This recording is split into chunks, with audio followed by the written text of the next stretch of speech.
एक तू अपना दूसरा पति बर ले। तो उसने कहा कि पिताजी,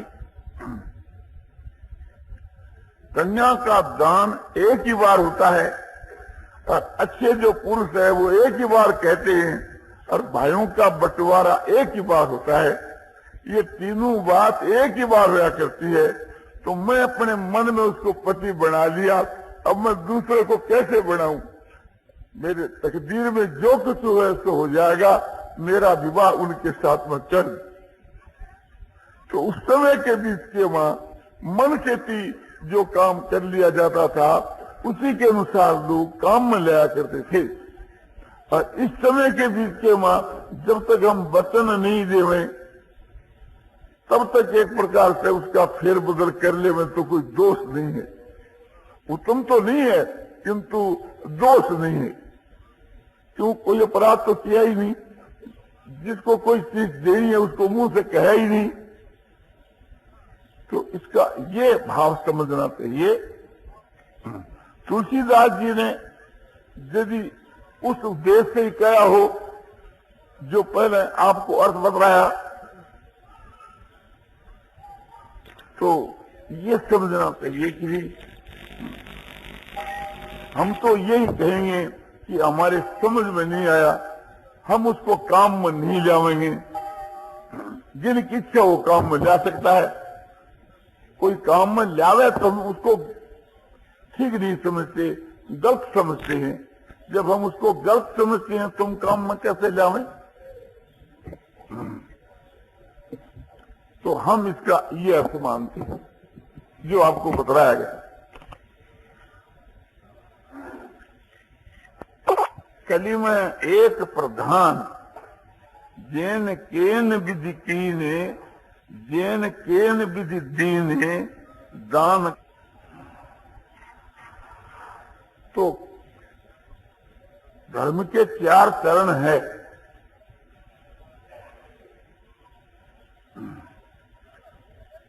उसके बीच के मां दान जो है इसकी कलयुग में प्रधानता है।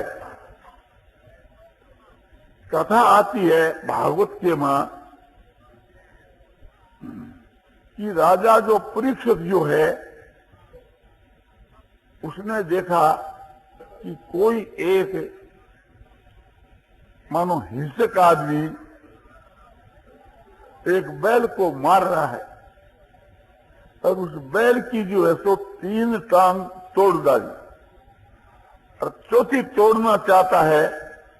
इतने में राजा परीक्षित पहुंच गए और राजा परीक्षित ने उसको पकड़ लिया। बोला कि इस बैल की टांगों को तुम क्यों तोड़ते हो? मैं राजा हूं, मैं तुम्हारे को दंड दे सकता हूं। और ये बैल कौन है और तुम कौन हो?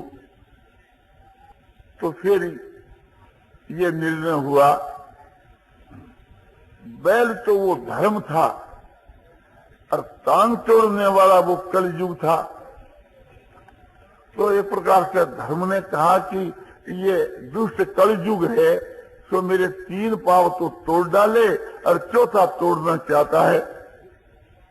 तो उस समय के बीच के महाराजा परीक्षित उसको मारने के लिए उतारू हो गए कि मैं तेरे को जान से मारूंगा।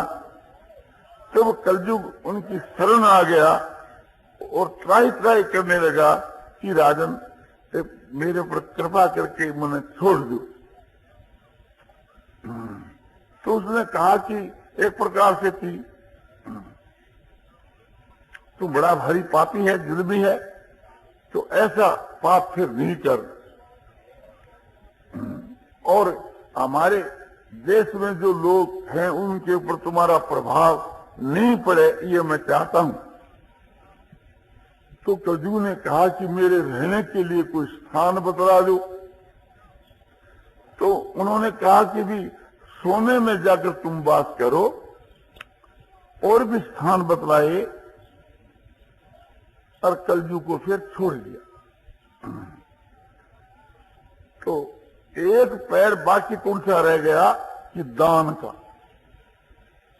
तो कलयुग के बीच के मां जो है समझो कि जैसे सत है, तप है, जग है ये कठिन है। और दान जो है यह एक सरल बात है, इसलिए दान की प्रधानता मानी गई, दान कायम रह गया। कलयुग उस दान वाले पैर को तोड़ नहीं सके, तो इसलिए कलयुग के बीच के मां जो धर्म के जो लक्षण है उनमें दान जो है, सात्विक दान, सुपात्र को दान देना, वो बड़ा उत्तम माना गया।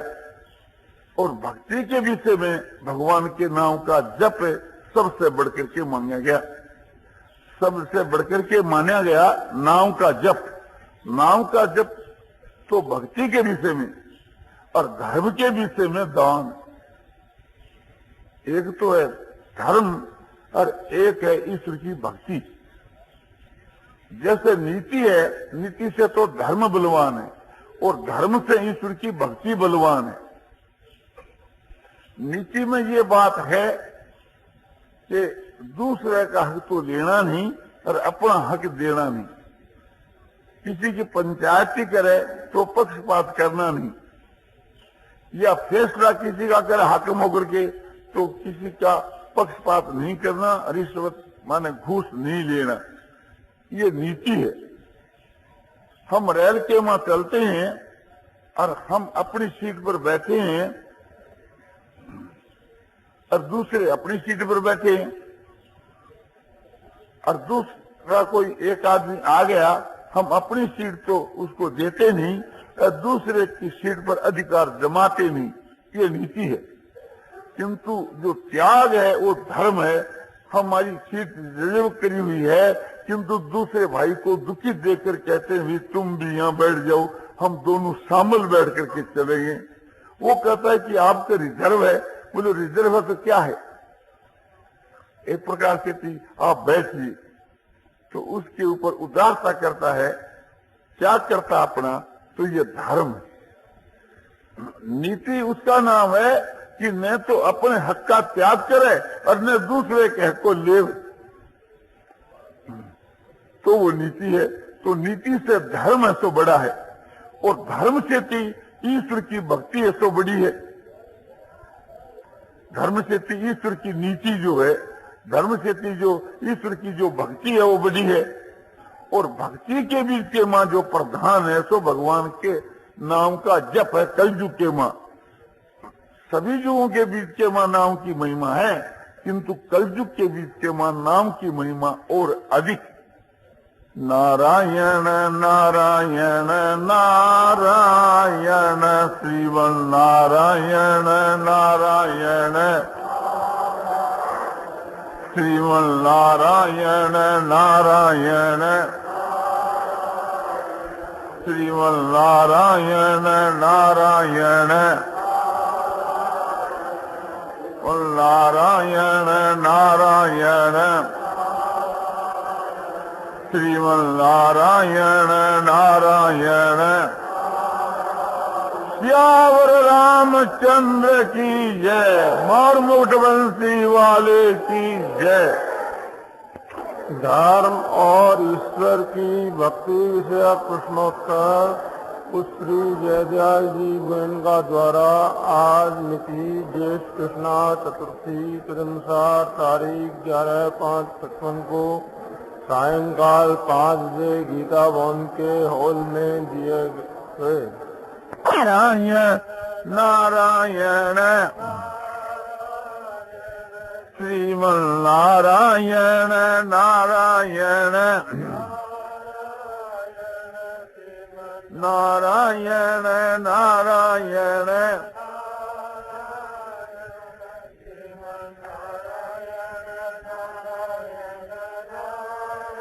सियावर रामचंद्र की जय, मार मुक्त वंशी वाले की जय। जो सुहागिनी माताएं हैं उनके लिए तो हमारे शास्त्रों के बीच के मां सबसे बढ़कर के यह बात बतलाई कि पातिव्रत धर्म, और पातिव्रत धर्म के साथ साथ के बीच के मां जो है अपने घर में जो बड़े हैं अवस्था में या पद में, सास ससुर या जेठ जेठानी उनकी सेवा, और पीहर के बीच के में आवे तो माता पिता और अपने ज्येष्ठ भ्राता और बड़ी भाभी हो तो उनकी सेवा।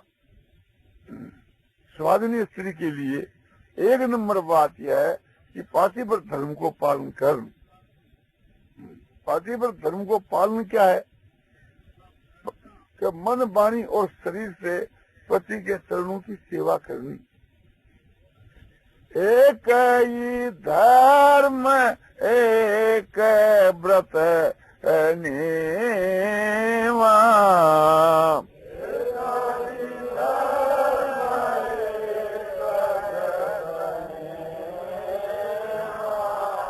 काय बचन मन पति पद प्रेमा।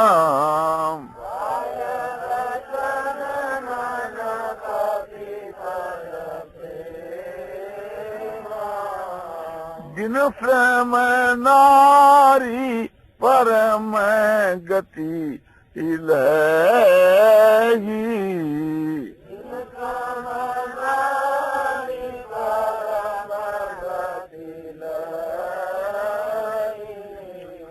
पतिव्रत धर्म छाड़ी छले गई।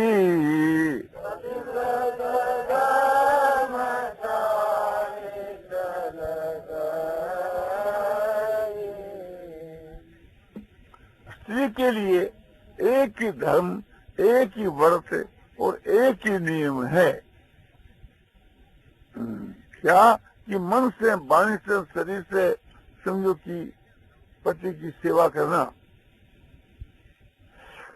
मन वचन और शरीर से पति की सेवा करना, पति में प्रेम करना, वाणी से सत्य वचन बोलना, प्रिय वचन बोलना, हित का वचन बोलना और मृदु वचन बोलना, और अपने पति को खुश करना वाणी के द्वारा। कभी कठोर वचन नहीं बोले, झूठ नहीं बोले, पति का उद्वेग हो ऐसी बात कभी नहीं करे, और हाथों से पति की सेवा करे, उनके चरणों के मां नमस्कार करे, काया से उनके चरणों में नमस्कार करे, और हाथों से उनकी सो सेवा करे, और मन से जो है सो पति को ध्यान करे। पति ने साक्षात भगवान को स्वरूप समझ करके उनको ध्यान करे, इस प्रकार से ठीक करे। तो कहते हैं कि छड़ को त्याग करके जो इस प्रकार से पातिव्रत धर्म का पालन करती है, वो बिना ही परिश्रम परम गति को प्राप्त हो जाती है। उसमें भी जो उत्तम पतिव्रता जो होती है, वो तो अपने पति के सिवा दूसरे पुरुष को सपने में भी कभी नहीं देखती। उत्तम के ऐसे बसे मन माही,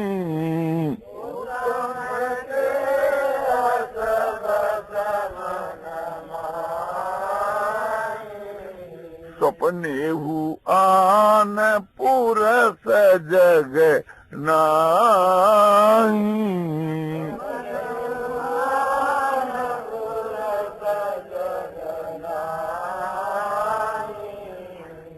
उत्तम जो पतिव्रता है उसके मन में पति किस प्रकार से बसता है कि माने दुनिया में पुरुष तो है तो मेरा पति है, मेरे पति के सिवा संसार में मानो कोई पुरुष है ही नहीं।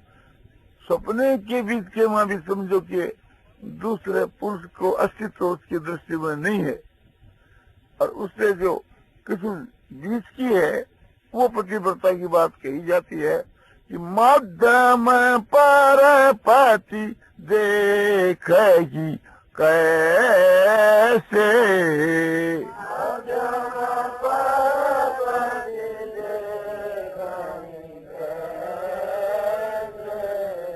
भ्राता पिता पुत्र निज जैसे।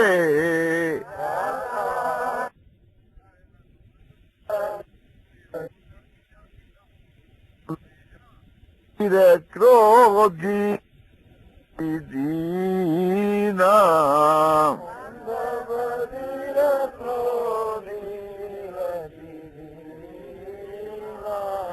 ऐसे उपति कर किए अपमान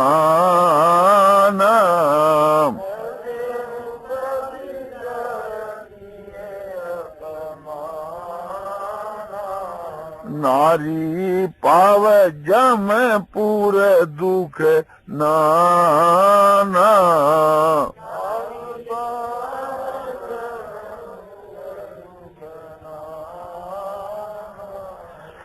पति जो है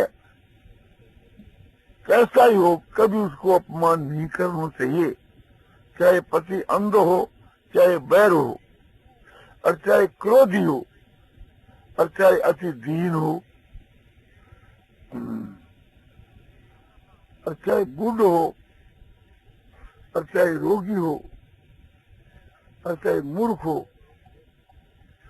और अपने चाहे अंध हो, चाहे बैर हो, चाहे क्रोधी हो, चाहे दीन मलिन हो, चाहे धनीहीन हो, कैसा भी पति हो, उसे को अपमान करने से वह नारी जमपुर में जाकर के नाना प्रकार के दुखों को भोगे। और जो नारी परपुरुष के साथ में रमण करे उसकी तो बहुत ही दुर्गति होए। पति वांचक पर पति रति करेगी,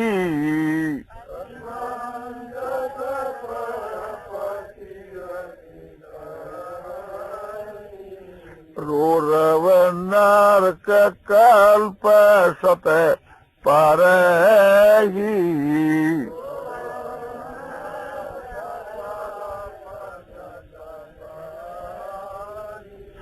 क्षण सुख लागी जन्म शत कोटि,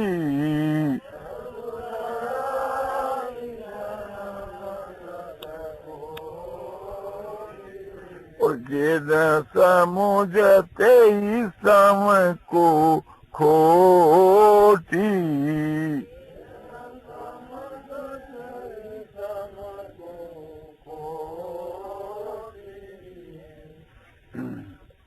सब है कि पति को छोड़ करके धोखो दे करके और उस दूसरे जो पति से रमण करे है वह 100 करोड़ कल्प तक रोड़ो नरक में पड़े। विचारने की बात है कि जो स्त्री एक क्षण सुख के वास्ते और समझो की सैकड़ों करोड़ जन्मों के वहां कलेश भोगना पड़े, उसकी तरफ जो नहीं देखे तो उसके समान और कौन है सो नीच। और यदि पति को हुक्म नहीं माने तो उसके लिए कहते हैं कि जो पति को हुक्म नहीं मानती है उसकी क्या दशा होती है सो बतलाया जाता है। पति प्रतिकूल जन्म जह जाई,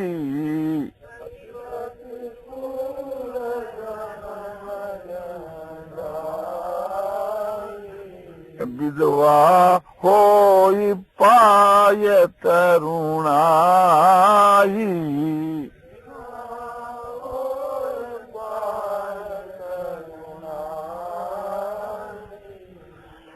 जो नारी अपने पति के मन के विरुद्ध चलती है, पति को हुक्म नहीं मान करके उसके विपरीत चलती है, वह दूसरे जन्म के माँ, छोटी अवस्था के माँ, जवान अवस्था के माँ समझो कि विधवा हो जाती है।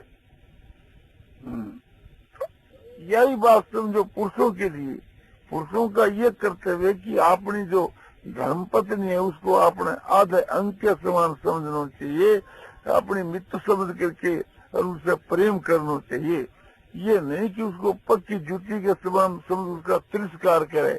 जो तिरस्कार करता है पुरुष अपनी स्त्री का, वो भी मर करके नरक के बन जाता है। और जैसे स्त्री के लिए एक पातिव्रत धर्म है, एक ही पति के साथ के रहने की बात है, ऐसे ही पुरुषों के लिए एक नारी व्रत है। एक नारी व्रत रखने वाला जो पुरुष है वो श्रेष्ठ है। और समझो कि इस माफक नहीं करता है तो उसकी कोई महिमा नहीं है। और दूसरी बात यह है कि कोई कोई पुरुष अपनी स्त्री को गालियां देता है, मारपीट करता है, तो घोर पाप करता है। उस पाप के कारण से वो ऐसे घोर नरक में जाता है। तो पुरुषों को जो है सो अपने कर्तव्य का पालन करना चाहिए। स्त्री यदि बीमार पड़ जाए तो उसकी सेवा करनी चाहिए और उससे प्रेम से बात करनी चाहिए, और उसका स्त्री का जो धन है उस पर अपना कभी अधिकार नहीं जमाना चाहिए। पुरुषों को अपने कर्तव्य पालन करना चाहिए, स्त्रियों को अपना कर्तव्य पालन करना चाहिए। और स्त्री जो है सुहागिनी स्त्री ईश्वर की भक्ति भी साथ में कर सकती है। जैसे द्रौपदी पांडवों की सेवा भी करती और भगवान कृष्ण की भक्ति करती, जब इच्छा होती भगवान को बुला लिया करती। और जैसे विदुर की स्त्री जो है समझो कि अपने पति की सेवा भी करती और भगवान की भक्ति भी करती। और जैसे मीरा बहन जो है अपने राणा जी की अपने सेवा भी करती, पातिव्रत धर्म को पालन भी करती और ईश्वर की भक्ति भी करती। तो ईश्वर की भक्ति में तो सबका अधिकार है, कोई स्वाधीन होती है, विधवा होती है, कोई भी क्यों नहीं हो। और सबके साथ के माँ खूब प्रेम करना, सबको भोजन करा करके फिर भोजन करना, सबको ऐसो आदर करना, और समझो ऐसा आराम भगवान को तिरस्कार करके, और समझो कि घर वालों की जो सेवा है वो भगवान की सेवा ऐसा समझ करके करना, ये सभी का काम है, स्वागन का और विधवा। अब विधवा स्त्रियों के लिए कहा जाता है कि उनके लिए तो सबसे बढ़ करके एक नंबर है तो ईश्वर की भक्ति है। ईश्वर को साक्षात, भगवान को साक्षात अपना परम पति समझ करके और उनकी सेवा करनी, उनकी आज्ञा को पालन करना और खूब भगवान की भक्ति करनी। जैसे बतलाया है कि श्रवणं कीर्तनं विष्णु स्मरणं पाद सेवनम अर्चनम बंदनम दासम सख्यम आत्म निवेदनम। तो उसे को इस प्रकार से भगवान की भक्ति करनी चाहिए कि भगवान के गुण प्रभाव और तत्व रहस्य की जो बातें हैं, भगवान के नाम रूप और लीला धाम की बातें हैं, उन्हें का समझो कि अपने पालन करना, माने भगवान का जो नाम रूप गुण धाम है और लीला और तत्व रहस्य इत्यादि जो है उनको कानों से सुनना, इसका नाम श्रवण भक्ति है। और भगवान के नाम रूप लीला धाम गुण प्रभाव तत्व रहस्य को समझो कि वाणी के द्वारा कथन करना, यह कीर्तन भक्ति है। और भगवान के स्वरूप को ध्यान करना, भगवान के गुण प्रभाव को याद करना मन के बीच के माँ, तो यह तो समरण भक्ति है। और भगवान के चरणों की सेवा करनी, भगवान की रज सिर पर धारण करनी, भगवान की चरण पादुका की पूजा करनी, ये सब पाद सेवन है। और भगवान की समझो कि 16 प्रकार से मानस की पूजा करनी, मंदिर में जाकर के पूजा करनी, और सब में भगवान विराजमान है ऐसा समझ करके सबकी पूजा करनी, यह तो अर्चन भक्ति है। और समझो किसी प्रकार से भगवान को नमस्कार करना बंधन भक्ति है। मन से भगवान को नमस्कार करना, मंदिरों में जाकर के करना, सबके माँ भगवान है यह समझ करके सबको नमस्कार करना कि सिया राम में सब जग जानी करूं प्रणाम जोर जुग पानी, जैसे तुलसीदास जी के इस प्रकार से यह बंधन भक्ति है। और प्रभु हमारे स्वामी में उनको दास, स्त्री है तो प्रभु हमारे स्वामी में उनकी दासी, ये दास भाव है। इसी प्रकार से सख्य भाव कि प्रभु हमारे सखा है, मैं उसकी सखी, इस प्रकार से ये आपने सख्य भाव, मित्र भाव, और पुरुष हो तो प्रभु के साथ में मित्रता करनी, ये सख्य भाव है। और आत्मनिवेदन अपने मन तन धन सब भगवान के समर्पण कर देना, यह गोपिया ने कर दियो, वो तो आत्मनिवेदन है। तो ये 9 प्रकार की भक्ति को एक भी धारण कर ले तो बेड़ा पार हो जावे। और जिनके वहां 9 प्रकार उसको तो करना ही क्या है। जैसे समझो कि आपने प्रहलाद जी थे तो उनके वहां 9 प्रकार की बात थी, स्वयं प्रहलाद जी ने यह नवदा भक्ति कही है। सबरी है उसमें 9 प्रकार की भक्ति थी, स्वयं भगवान ने सबरी के लिए कहे कि तेरे में तो 9 प्रकार है, और भगवान ने उपदेश है सो सबरी के लिए दियो है। इसी प्रकार से समझो कि भरत जी महाराज जो है उनकी भी भगवान में सब प्रकार से भक्ति थी। तो इन बातों को ध्यान में रख करके भगवान की भक्ति करनी विधवास्त्री के लिए एक नंबर काम है। और संसार से खूब वैराग करनू, तो योगी के ऐश्वर्य को धूल के समान समझ कर उसको ठुकरा देना, ऐसे जो है आराम है, स्वाद शौकीनी और भोग विलास, इनको विष के समान समझ कर इनका त्याग कर देना। भूमि पर शयन करना या चटाई बिछा करके शयन करना, ढोलियों के ऊपर कभी नहीं सोए और गिदड़ों पर नहीं सोए। और समझो कि संयम से रहे, मन और इंद्रियों को बस में कर करके रखे। और पीर में या ससुराल में कहीं भोजन करे तो दोनों काम कर करके भोजन करे। 1 रुपया को भोजन करे तो 2 रुपया को काम कर देवे, किंतु एक प्रकार से ऐसे मुफ्त में कहीं नहीं खावे तो उसकी सब जगह बोझ भी रहेगी, आदर भी रहेगा और सब कोई उसको चाहेंगे, किसी के लिए वो भार रूप नहीं होगी। और उसकी आत्मा के कल्याण के लिए वो सत्कमाई है। अपने शरीर से परिश्रम करके जो खाना है उससे मुक्ति में बहुत मदद मिलती है। और विधवा जो माता बहन है उसके लिए समझो कि भगवान को चूड़ो पहनू, तो भगवान को चूड़ो के 10 चूड़ियां, 5 बाएं हाथ में, 5 दाहिने हाथ में। तो 5 दाहिने हाथ की चूड़ियां कौन सी है? का हिस्सा 17 से अब्रह्मचर्या परिग्रह यमा, ये 5 प्रकार के जो यम है यानी व्रत है। तो 5 व्रत क्या है कि किसी की किंचित मात्र कभी हिंसा नहीं करनी और सत्य वचन ऐसा बोलना, किसी की हिंसा नहीं करनी और सत्य वचन बोलना, और दूसरे को धन चोरी से, जोरी से या ठगी से नहीं लेना, इसको नाम अस्त्य है। और 8 प्रकार के मिथुन को त्याग करना, उसको नाम ब्रह्मचर्य है। और संसार के भोग सामग्रियों को त्याग करना, परिग्रह को त्याग है, इनको नाम यम है। और 5 ही नियम है, सो संतोष तप स्वाध्याय इस परिधानी नियम, माने बाहर भीतर से पवित्र रहो, सोचाचार और सदाचार से बाहर की पवित्रता, और भीतर के मां जो दुर्गुण दुराचार भरे हुए हैं उनके त्याग करना भीतर की पवित्रता है। और जो कुछ ईश्वर की कृपा से करके प्राप्त हो जावे उसी में संतोष करना, और अपने मन और इंद्रिया को काबू में करके अपने बस में करना, तप करना, इस प्रकार से उपवास करना, ये एक प्रकार से तप है।